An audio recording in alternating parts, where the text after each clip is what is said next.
This is your reality check.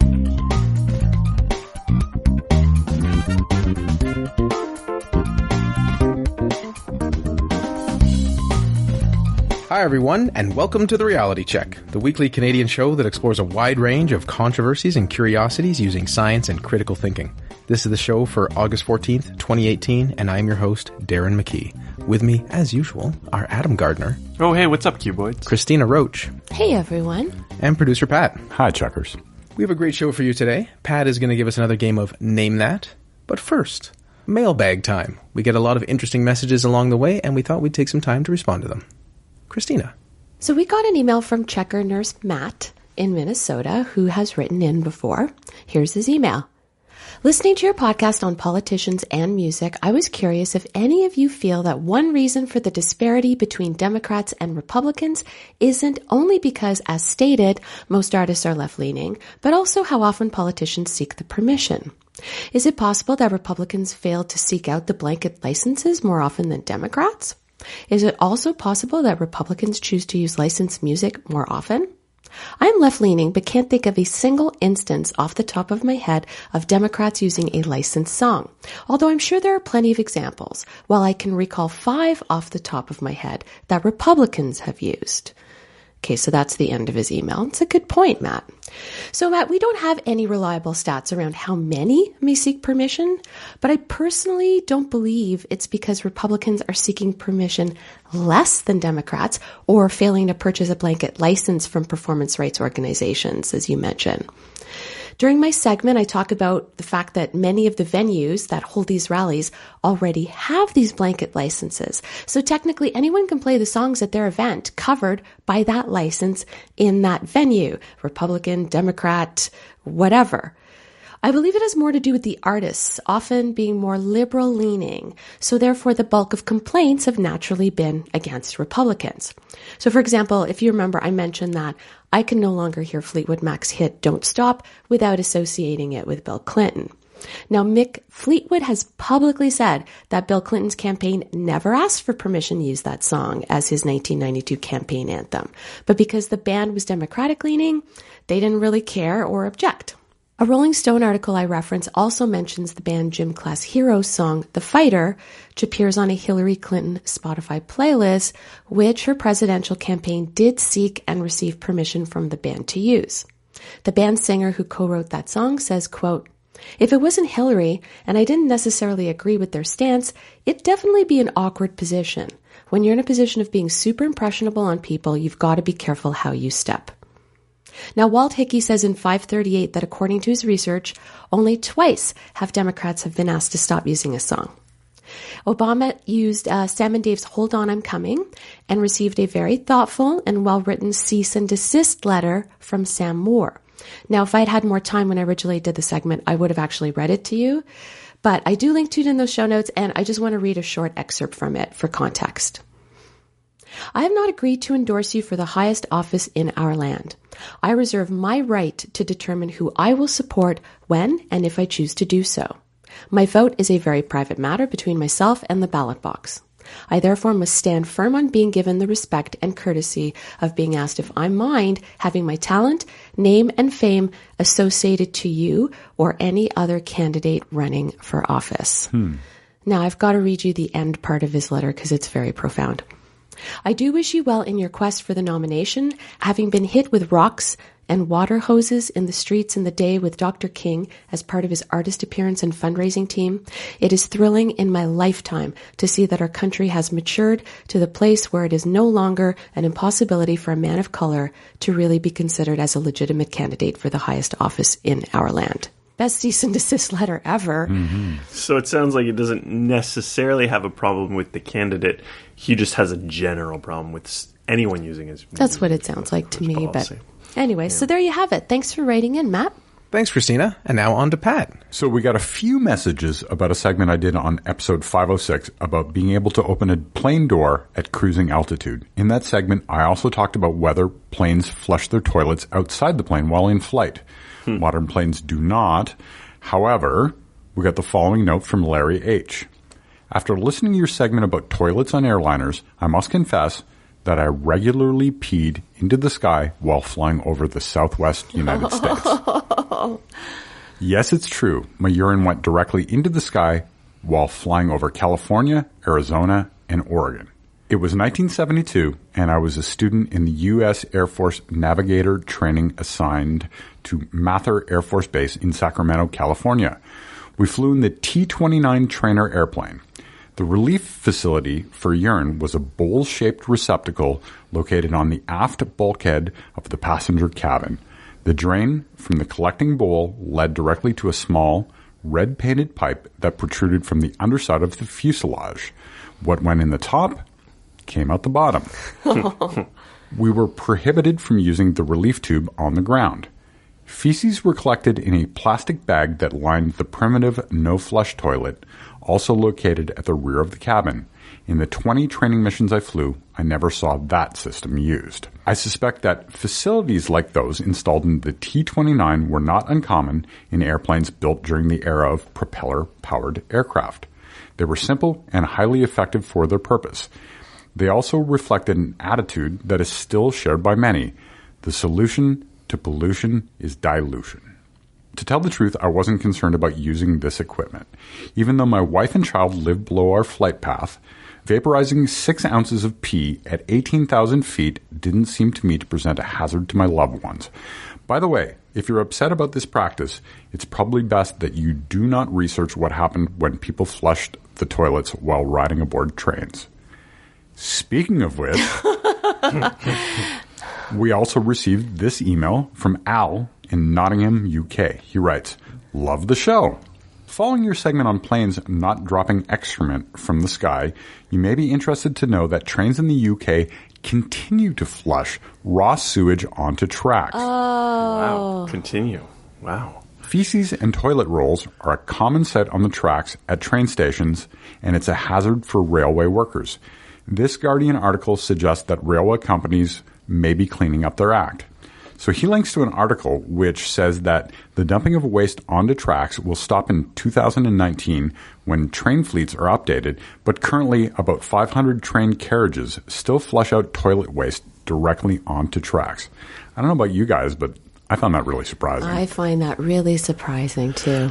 I'm surprised they're able to evacuate, if that's the right term, while they're stopped or in a station. You know, if they're just going through the countryside and it's just dumping, it's not a big concern. But yeah, if you're in a tunnel or at a stop, that's kind of nasty. But I guess if it's an older train, you know, having the hardware in there to restrict it might be that much more complicated, right? So lastly, Al says, "I live near Leicester in the UK and loved your pronunciation of that town," presumably talking about Christina's pronunciation during that show. Thank you for your support, Al. Right. He also says that Gloucester is a city in the UK. And he closes by saying, "Thanks for a great show. Cheerio, Al." So thanks for the note, Al, and thanks for the note, Larry. For those of you who don't live in Canada, just so you know, we've stolen most of the names of our towns and cities from places in the UK, except for places that we've stole from Indigenous people here. On to more mail. My turn. A couple weeks ago, we got a message from Lark in Montreal writing about my sunscreen segment. They wrote, "If you're going to, for our own well-being, insist that we use sunscreen almost all the time, everywhere, how can you omit to explain that some ingredients in some products are killing the coral reefs and harming our beautiful lakes?" They suggest listening to a Quirks and Quarks episode, which is a CBC podcast, and to say, please put in a little reminder. And it is an excellent point that there's pros and cons to everything. I was reading a bit about this online, and there are various chemicals in sunscreen that can cause damage to various parts of aquatic environments. And also, apparently, they were surprised to learn that there are nutrients in sunscreen, which sounds like it might be good, but then it's causing algae blooms, which is also not good. So the solution here might be, well, use sunscreen, maybe try to wipe it off and put it in a bag and garbage, then that's a landfill issue. I think it's more that we need to ask scientists to make better sunscreen that has different products in it that isn't going to be as harmful to marine life. Now, is this runoff in the shower, or is this like I put sunscreen on and then I go swimming? Because you kind of want sunscreen on if you're going to be in the water. I think it's both. Yeah. So it's sunscreen, which then gets into the water from where you're swimming. The main test that I read about was off the coast of Spain somewhere, where there's obviously coastal land there, and many people use the beaches. But yes, if you don't have it come off you in the water, then when you're having a shower later, it is going down the drain, which then eventually does make it back into the water system. Sure, especially if you're like showering like on a shower next to the beach that just drains right into the water, right? And Yeah, I meant a shower at home, but yes, you're right. If you're if you're showering at the beach, that is very much true. yeah. Well, thanks for writing in. And the next one from Jim Videffer, who was writing about my Alex Jones segment that we just did last week. He said he liked the show, he liked what we covered, but he thought he might have missed something, or maybe I didn't specify. He said, okay, maybe it wasn't collusion amongst these three big companies, your Apple, your Google, your Facebook, but then how did they all manage to do something very similar within a few hours of each other, especially in the middle of the night? It is a good question, and I did not address it in my segment, and I don't have a firm answer because I don't know exactly what went on. But I think the simplest explanation might just be that a lot of these people probably know each other in this industry, and someone probably gave someone else a heads up. That's my guess. By the way, this is what we're doing. Or maybe there is someone who monitors the feeds of everything, but that seems less likely. That's my guess. So if anyone has any conspiracy theories about how that actually happened, they can also write in to the Alex Jones podcast. Or they could have been talking about it for a while, that it's an issue. I mean, they must discuss stuff that's of concern across those various Right. You could companies. see someone in the industry like, by the way, heads up, in 20 minutes, we're ditching all the Alex Jones content. Yeah. And someone's like, oh, thanks. And then 2 hours later, that's what they do with their company. It's just kind of hard to imagine in off hours fast response. You know, surely there are people working overtime to say monitor and things like that, but to really sort of coordinate and communicate and wake up the right people, you know, I'm sure they have mechanisms in place to do it. But for something like banning a certain account, it's hard to imagine. It's possible that they just kind of did it as a reaction, like these people did it. Now there's going to be pressure on us. We have to react. Certainly, but how'd they know about it, right? Yeah. It had to be picked up. And you could make maybe these tech companies, because there's enough things that they'd be thinking about, that maybe they have certain things prepared as possible strategic actions, Yeah. like newspapers prepare obituaries. Yeah. We've been criticized about Alex Jones for a while. Maybe we should set up the protocols just to remove all content Yeah. at a moment's notice, and then it's not that hard to actually initiate. I didn't want to feel left out, so I've got an email here as well. Well, that's great, Adam. So on a recent show, I talked about plastic straws in the Great Pacific Garbage Patch, and trying to illustrate the severity of the plastic straw problem. I did a bit of math to try to estimate the relative amount of plastic those straws might produce, and I got the following email response. Hi, love the show. I look forward to downloading it each week. Just wanted to raise a flag about your plastic straw calculations. You stated that a straw weighs about 1.5 ounces, and so using 8.3 billion estimate gives 389,000 tons. When puts in brackets, my math says 353,000 tons. However, Denise Hardesty and Chris Wilcox state that, quote, straws on average weigh so little, about 1/67th of an ounce or 0.42 grams, that all those billions of straws add up to about 2,000 tons of the nearly 9 million tons of plastic waste that yearly hits the waters, end quote. Thanks for the show. Regards, Mick. So, good points. I really appreciated this email, and let's unpack this for a bit. So for one, we talk about tons, and for the purposes of my calculations, I used an imperial ton, simply because I believed that the tons of plastic referenced in many U.S. articles, which I was contrasting, that number two may have been using that standard. So this probably accounts for that small difference. A metric ton is about 91% of an imperial ton. In general, I like metric tons. I like when kilograms go to tons, go to grams. Everything works really well, and the metric system's great. You're just biased. Yes, I'm biased because I'm Canadian. Further, I think my estimate about the weight of straws was way off. Not to excuse it, but just to explain, I don't really deal with ounces very often. I have a vague idea of what a fluid ounce is, but when it comes to weight, I can talk pounds when it comes to people. Otherwise, when it comes to small things like food, I think of grams and kilograms. Ounces as weight doesn't really factor for me, so I don't have an intuitive feel. In Canada, the ounce as a unit of weight is just not that common. So much to say, when I saw on some random website that a straw weighs 1.5 ounces, I didn't do the math, which tells me that this would mean that there are only 10.67 straws to a pound. That's ridiculous. So this number is absurdly high and completely inflated my estimate of total plastic straw weight. Further, I used the high estimate for my number, which would further lead to a high number. Now, it's very hard to get a good number for the weight of a straw online. Now, obviously, the email mentioned 0.42 grams. I don't exactly have a precise electronic scale because I'm not a drug dealer. So let's look on an Amazon listing for a 250-piece disposable cocktail straw box. It's listed at 8.6 ounces. Some of this is probably packaging, but let's assume it's the weight of just the straws. This will give us, again, a high number. Obviously, to illustrate the absurdity of my original estimate, this would only account for a little under 6 straws using the original 1.5 ounce per straw estimate. So, Nonsense, there's 250 in there. So 250 pieces at 8.6 ounces is about 0.0344 ounces per straw. It isn't even close. Forget the imperial system. This is about 0.975 grams per straw. So let's simplify it. Say 1 gram per straw. This is obviously a high estimate, higher than the 0.42 grams that was talked about in the email. 1,000 straws would weigh a kilogram. 1 million straws would weigh 1 metric ton. So the low estimate of the number of straws on shores would give 437 million straws, which gives 437 metric tons. The high estimate of 8.3 billion straws gives 8,300 tons, significantly off from my 389,000 ton estimate. So the 2,000 tons in Mick's email sort of falls within that range, and I think just the difference in the weight that we're talking about accounts for it. Any of these numbers is a tiny fraction of the 9 million tons of plastic, which is estimated to end up in the oceans just from 1 year of pollution.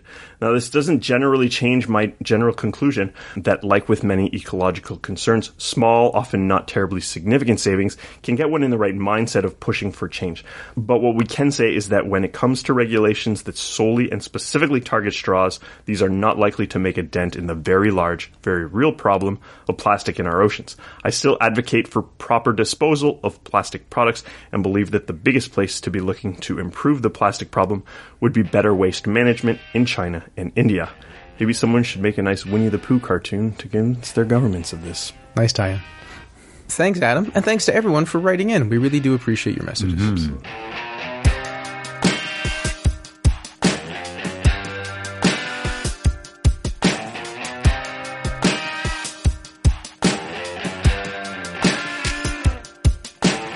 And now Pat with another game of Name That. All right, here we go with another edition of everyone's favorite mostly guessing game, Name That. Today I bring you Name That, the Water Edition. We have 6 questions related to water. No tiebreaker. If we're tied at the end of 6 questions, we'll end that way. As usual, I'll give you a piece of information and then ask you to name that from the choices provided. I've randomly chosen the order and we'll rotate. Darren, you're up first. Name that. According to waterfootprint.org, what is the global average water footprint, or the total amount of water that goes into producing 1 egg? A, 25 liters, B, 50 liters, C, 100 liters, or D, 200 liters? I think this is an interesting question because I've been meaning to do a podcast segment on how much water is in various goods, because I think the whole thing is some sketchy math to begin with. We'll pick 200. Darren says 200. Next is Christina. I'm going to say 100 liters. Christina says 100 liters. And lastly, Adam. I know that a healthy chicken produces about an egg a day. It's usually slightly less than that over the course of a year. I don't understand how a chicken can take that much water, but it's probably including the cost to have the chicken be born and live in the first place. B, 50.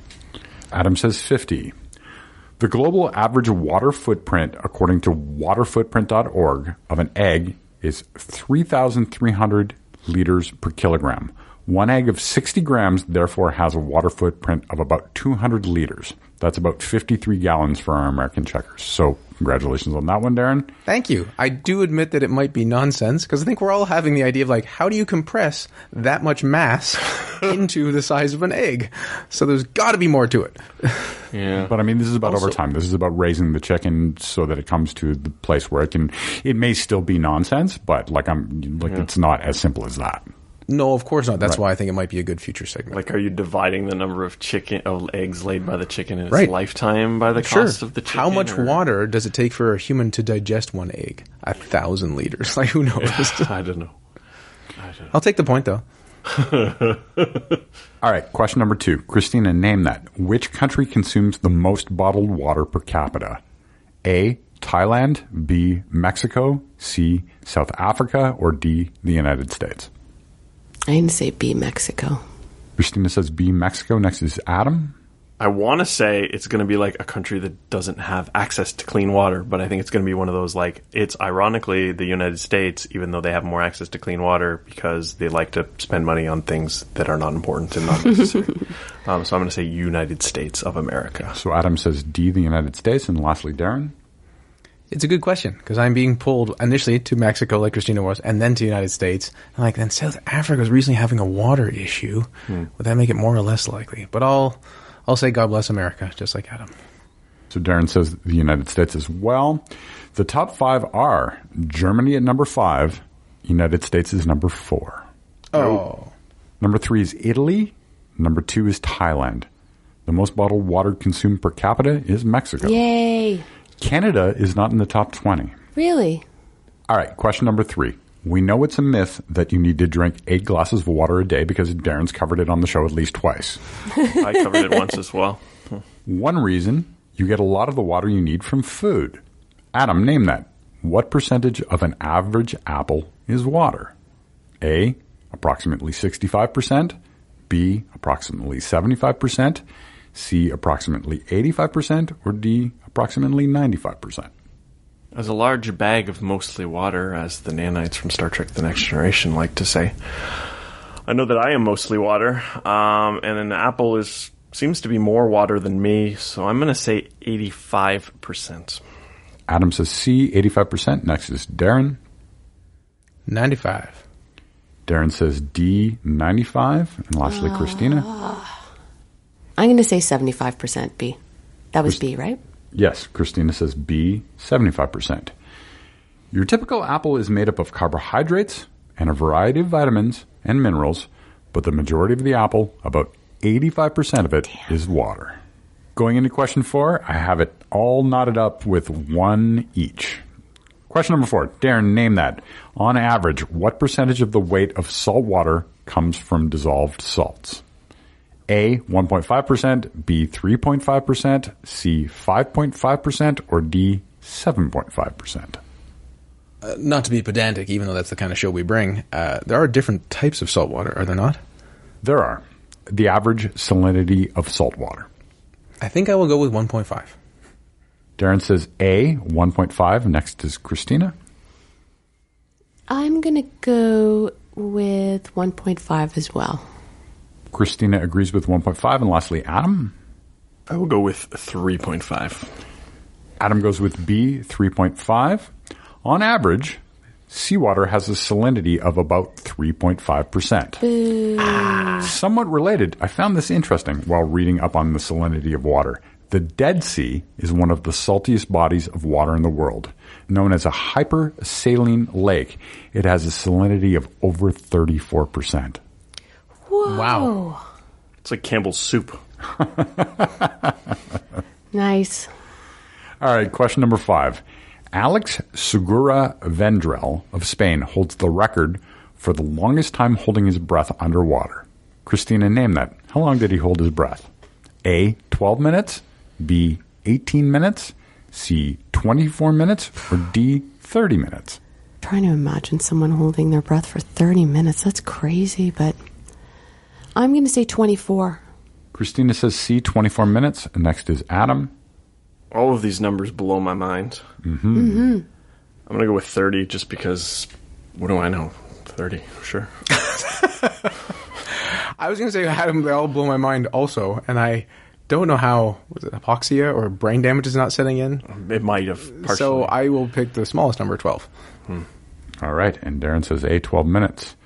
On February 28th, 2016, professional freediver Alex Segura Vendrell held his breath underwater for 24 minutes and 3.45 seconds, setting a new world record. I honestly don't understand that, because this is really overturning a belief I had about oxygen in the brain and so on.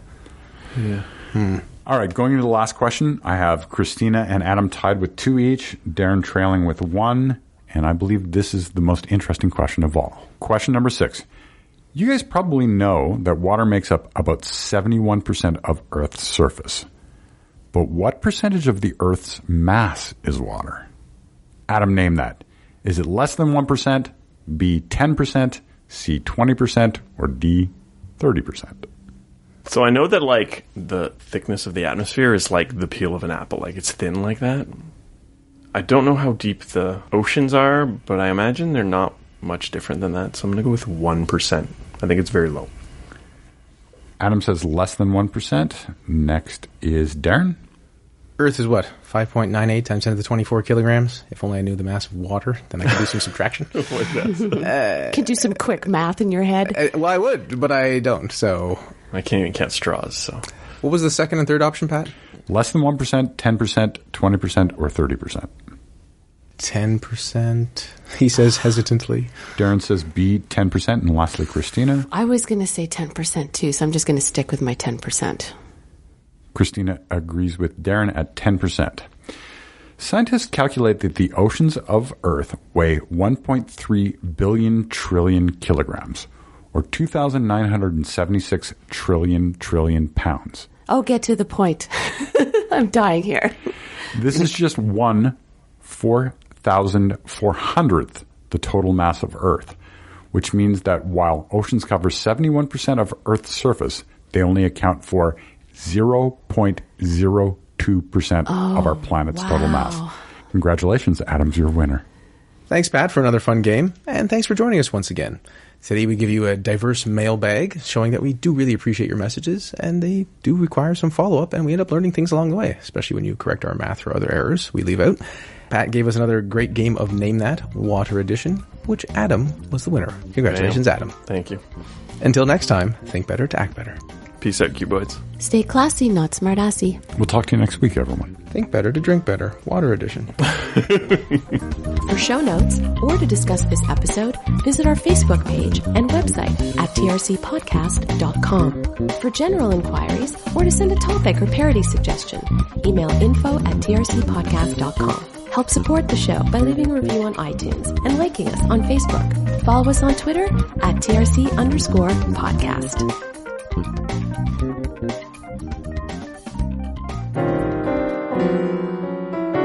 Outtakes. Can't use that, guys. I can't use that. It's still funny for us. So as an outtake, can we just keep Pat saying, I can't use that. That's a great idea. I can't use that. Who's this again? If I told you his name again, would it make a difference? Yes. Alex Segura Vendrell. Okay. Oh, him.